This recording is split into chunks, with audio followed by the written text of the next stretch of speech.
everyone, my name is Lindsay Adreon and I am so excited to be on the Imagine channel today, sharing how I use Goosebumps and Versafine Clair ink for a fun embossed resist technique. Like I said, I'll be using this Goosebumps product from Imagine. This is a clear spray that has a tiny bit of shimmer in it that is going to give your cardstock a lot of texture, and it's also going to give a nice slick surface that will resist any type of medium that you put over it. So I've got my box ready that I always spray in to keep my work surface nice and clean, and I'm going to test out my spray bottle to make sure it's spraying before I start to spray onto my cardstock. I have a piece of plain white heavyweight cardstock, and I'm just going to give this a few spritzes from about 12 inches above. You can spray this as much or as little as you like to get the splatter effect that you want. Now once I had this sprayed exactly how I wanted it, you can see that little bit of shine you get on there. I did a little bit in the top right and bottom left hand corners. I'm going to set this aside to dry. Now I worked on a few other cards and then came back to this, and it was nice and dry, ready to have some ink put over it. I'm using the Versafine Clair ink in Glamorous. This is a gorgeous reddish pink color, and I'll be ink blending right over the top of my cardstock. I've got my Imagine craft mat underneath, so this is really going to help me with that ink blending. I like to start off the edge of my cardstock and blend right onto the center. Now I want the top center to be a little bit lighter, so I'll go heavier handed towards the outside edges and the bottom and just keep my ink blending lighter towards that area. Now you will see that as I'm doing this, the Goosebumps is picking up that color. It's going to sit on top there. It's not going to soak through to the cardstock and dye your cardstock. It's going to stay white, nice and white underneath that. So as you're doing this, you will see it build up, but don't worry. Now, once I got to a certain point, I did use a piece of cardstock to hold this down so I didn't leave any finger smudges on there. And I am using one of those larger finger daubers from Imagine to ink blend on. These are great for these large areas.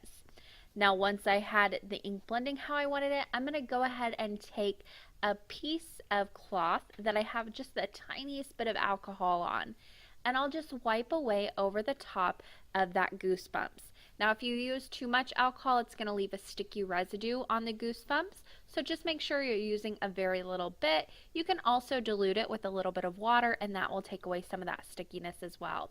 So I just buffed away that ink that was sitting on top of the Goosebumps, and I'm left with this gorgeous emboss resist background. There's a nice close-up so you get kind of the full effect of it. Now I wasn't done with the background quite yet.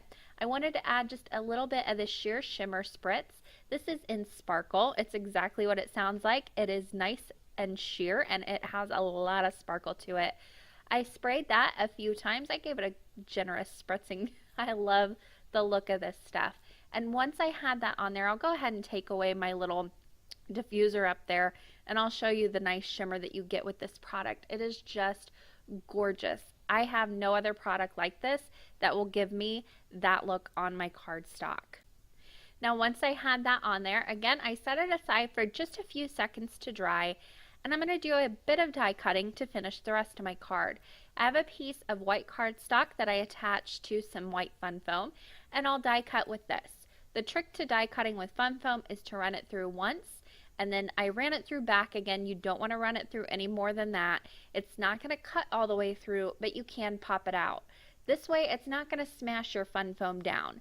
With just that pass through and back again, it still has enough kind of buoyancy to it to bounce back from being smushed so much by your die cutting machine. I added a little bit of adhesive to the back of that, and I'll place that right in the top center where I have the ink blending the lightest in my little cardstock that I ink blended. I also die cut a flag banner, and I have this Joy Claire stamp set, and I will go ahead and stamp the hashtag love right in the center with that same glamorous ink that I used for the ink blending. I love matching like this with my ink blending. It makes it so simple. I popped that banner up right in the center of the heart with a little bit of dimensional adhesive, and then I moved on to the inside of my card. I'm taking that same glamorous ink with my large finger dauber, and I'll start right in the top center where I kept it the lightest on the front. I'm going to go really dark here in the center though. So I want to go ahead and keep putting my die cut right over the top until I get my circle that I'm blending the size that I want. Again, keeping this more darker towards the center and making it lighter as I go out. Then I'll take the On Point glue from Imagine, put a little bit on that die cut. This is the same die cut that I used on the front of the card. I'm just going to bring it right on the inside. I'll place a nice little line of this all around the heart die cut, and then I'll go ahead and flip my heart over right in the center of that circle that I ink blended. I really love to bring elements from the outside of the card to the inside. I just think it pulls the whole thing together and gives it a nice finished look. Now I also use the Nocturne ink from Imagine, the Versafine Clair Nocturne ink, and I used the same stamp set that I used on the front and stamped Always right in the middle of that heart for a nice finished look. Here's one final look at the outside of the card. Thanks for watching.